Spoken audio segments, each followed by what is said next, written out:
I'm not scared of any threats from a housewife like you, who has no job and no parents. That's right, you can't do anything with a pile of trash because it's just trash. I get how you feel now. I'm moving out of this house. Well, now you're homeless. Good luck being homeless. This is a good chance for Larry to leave the house. So let's work together to get rid of the trash and clean up. They went to Larry's room and told him to pack up his stuff and leave. I was planning to leave by myself, but I didn't think Larry would get kicked out too. My name is Lauren. I'm 29 years old, and I'm a housewife. I recently married a man named David. He's 33 years old, 4 years older than me. At first, I thought he was mature and calm like an older man. Since he often talked about his mother, I thought he was a good man who cared about his family. But after we got married, I saw my husband's true personality. On our wedding day, my mother-in-law was very nice to me, and I thought we would have a very happy marriage. My husband asked me to live with his mother after we got married because my father-in-law had passed away a few years ago.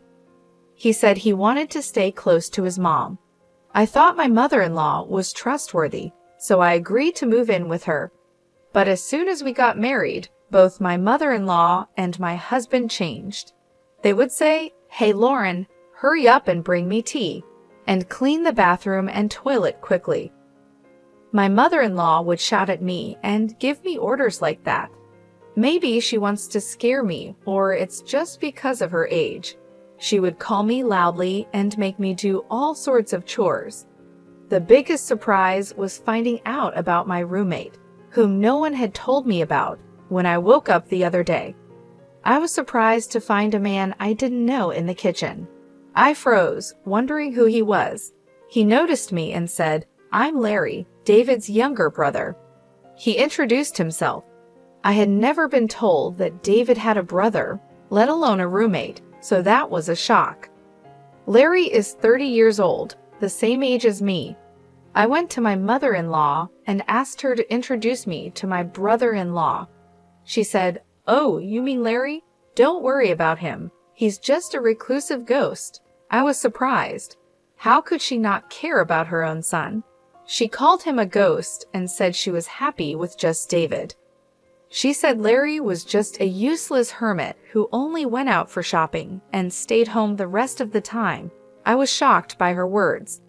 I felt disappointed in my mother-in-law and couldn't believe how much she had changed since we got married.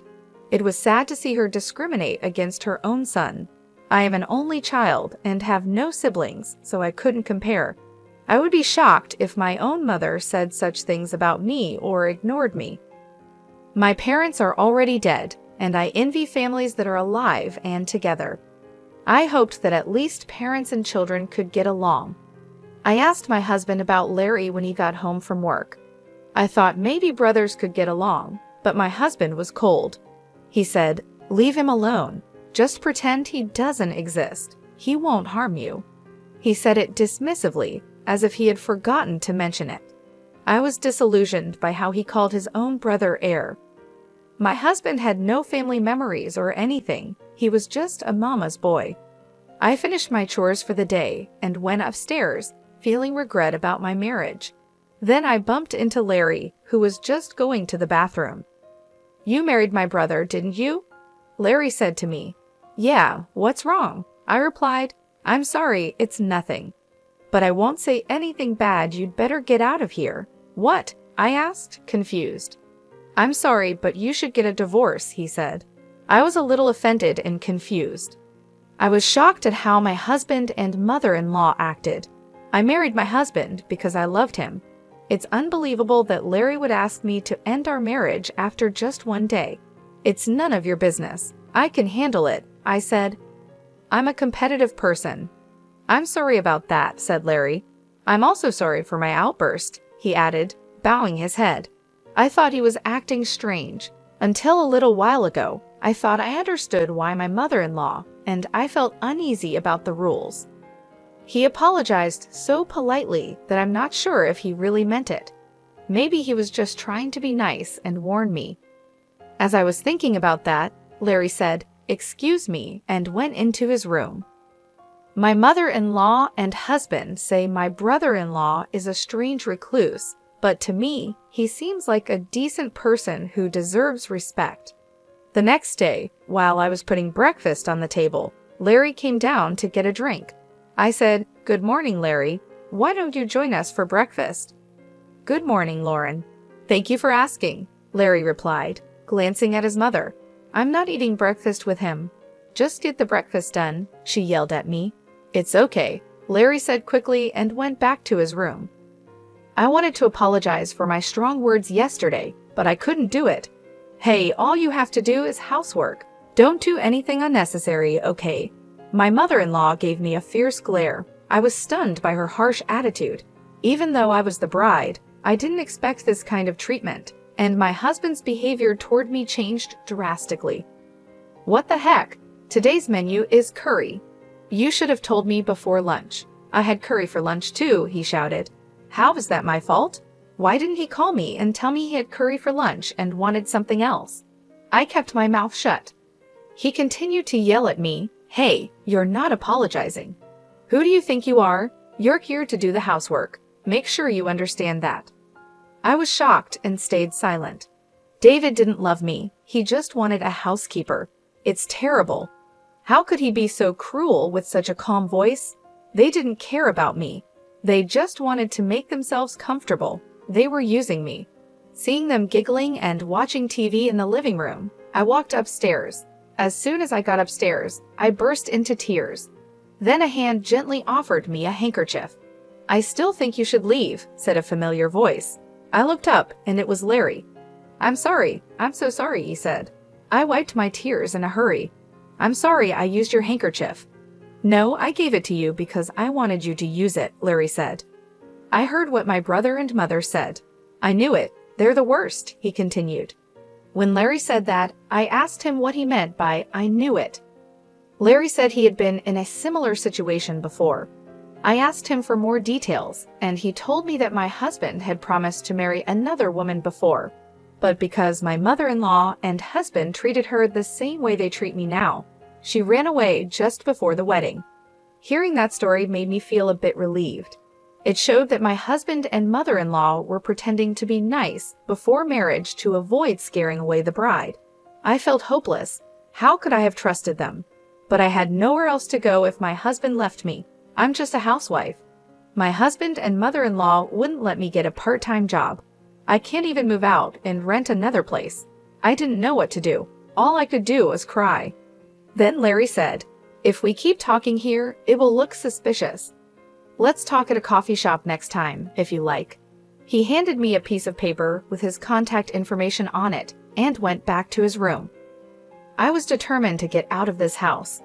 I was thinking about how my struggle for survival had just begun. I told my mother-in-law I was going to the city office and then stopping by the supermarket on my way home. She warned me not to leave any chores undone. I made sure everything was perfect before leaving. She grumbled about not accepting it if I was late for dinner. I pretended to agree and went to the coffee shop where Larry and I had planned to meet. I told Larry that my parents were gone, so I couldn't rely on them anymore. I had canceled the house I was renting and quit my job. I told him I needed to start all over again. It's hard to move out of the house in this situation, especially with the work that keeps me tied up with my mother-in-law and husband from early in the morning until late at night. Larry then asked me, "Lauren, can you draw?" "Huh? What do you mean?" I replied, confused. "Oh, I see. So can you?" "Yes, well, I went to art school before," I said. "Really? That's great," he exclaimed.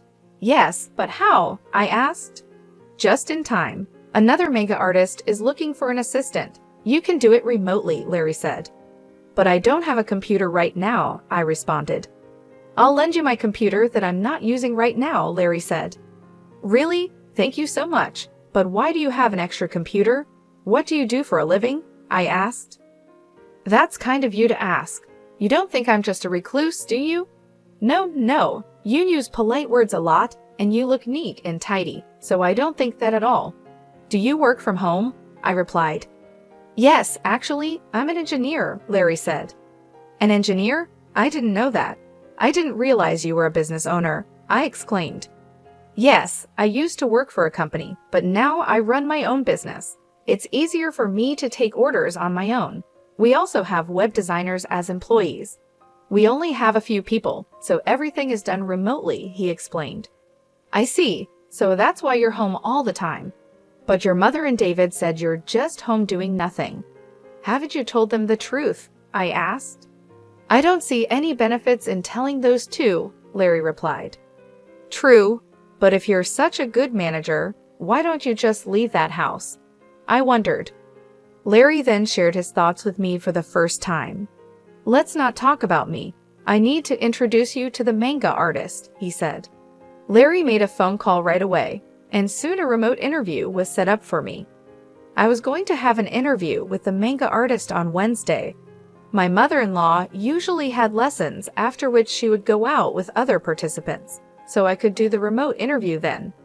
I seemed to make a good impression in the interview and got hired immediately. Considering my situation, they said they would send the hiring documents in an envelope addressed to Larry, so I was all set for the job. Next, we needed to find a place for me to stay. I have a friend who works for a real estate agency. He can give you a good deal, Larry told me. Who is this guy? He seems to have all kinds of resources. Our search for a new place to stay went well, and we were able to sign a contract for a place that met my needs. Just when everything was starting to go smoothly, I had a fight with my husband one day. Hey, where's dinner? My husband woke me up while I was sleeping in the bedroom. He was a bit drunk, like he had just come home from drinking. Dinner? It's midnight. Besides, you said you didn't want to eat because you were going out for drinks, I said. Shut up.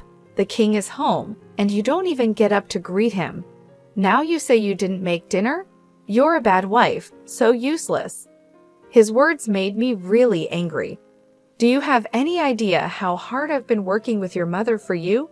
How can you act so superior to me? That's because you're my wife. A wife should support her husband, and your job is to take care of the house. If you can't do your chores, don't go against me. A wife who can't do the housework is just like trash. As my husband said this, I heard the door open. My mother-in-law left in an awkward way. You're just like trash.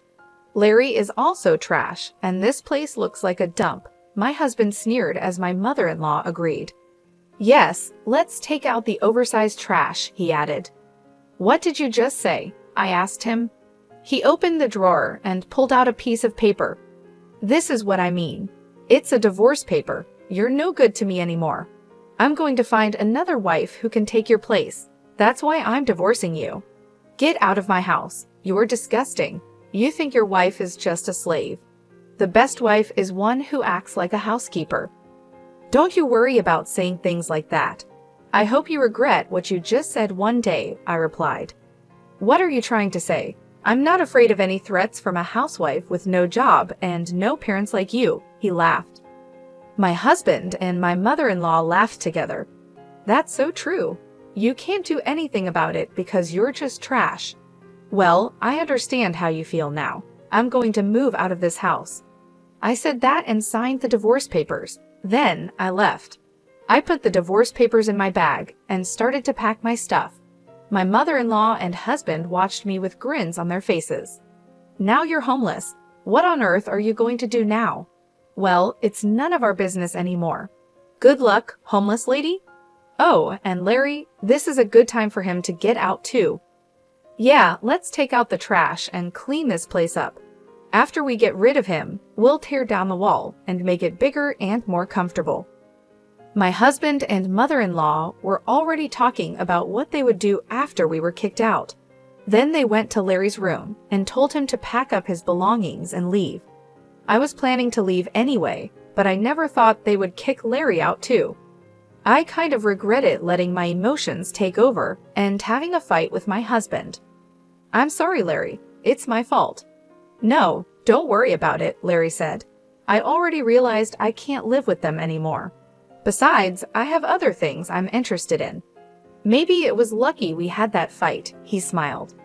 It seemed like Larry wasn't bothered by leaving, which made me feel a bit better. 5 days later, on Wednesday, when my mother-in-law was out of town, Larry and I called a moving company and moved out. After we finished moving, my mother-in-law called my new place. "Don't worry, we have already left," I said. "Larry came with you, didn't he?" she asked. "Yes, we moved out together."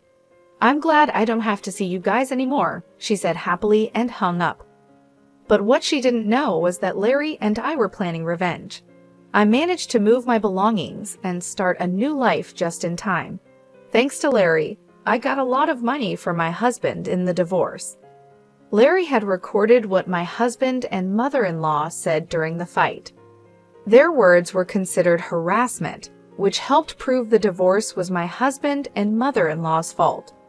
I was able to claim a lot of money as revenge on my husband. Larry's friend, a lawyer, helped me get the alimony. My husband was shocked and accepted the payment. I was really grateful for Larry's help and decided not to mention it anymore. A few days later, I got a lot of phone calls from my ex-mother-in-law. It felt like a demon knocking at my door. I realized I had forgotten to block her number, so I had no choice but to answer the phone. "Lauren, where are you?" she demanded. "There's no way I'll tell you that. We're strangers now," I replied. "Please don't say that," she begged. "I'm calling because, where's Larry?" she asked. "Huh? Why are you asking about Larry?" I replied. "I'm looking for him, but I can't reach him anymore," she said. "That's too bad. Maybe he doesn't like you anymore," I said, trying to provoke her. Then someone else took the phone. "Don't be silly. You two moved out together. You must know where he is. You're a bunch of jerks." I did know where Larry was, but I wasn't going to tell them. "I'm afraid I don't know. You'll have to find him yourself," I said. "Where the heck are you anyway?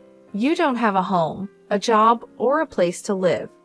If you're willing to beg, I might let you come back, but you'd have to be my housekeeper," she said. "Who's coming back to you? I have a job and a place to live. I'm not going back to you," I replied. "That's a lie," she shouted. My ex-husband was surprised because he didn't know I could get everything sorted out so quickly. I didn't bother to correct him. "Please don't call me again. If you call me or come near me, I'll call the police," I said, and then hung up the phone. I blocked my mother-in-law's number right away. I had already blocked my ex-husband's number. They were so panicked because they had just realized something important. They thought my father-in-law had left them a lot of money, but it was Larry who had been sending money to his mother's account every month. My mother-in-law thought Larry was just a lazy person with no job.